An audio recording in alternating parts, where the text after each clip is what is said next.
Hi, I am Fazle Rabbi, expert on Google Play Console and 3 years experience with Google Play Console.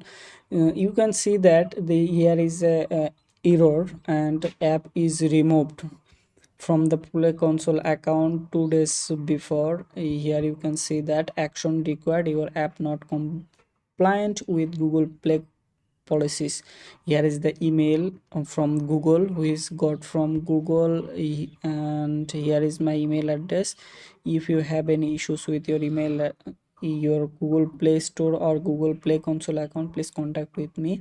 I'll give a all contact details on the description box. And yeah, you can see that 2 days ago this issue is here. You can see that 2 days ago. And if I go to the console account for this app, this one profit bank app, here is the one profit bank app, here is the one profit bank app, you can see that.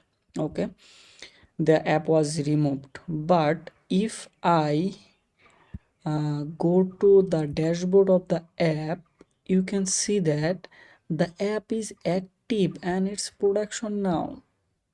That means the app is now live. Within 1 day, actually, I published the app and remove the policy issues. If you want to fetch any issues with your Google Play Console account, please contact with me. I will try to solve it. Thank you.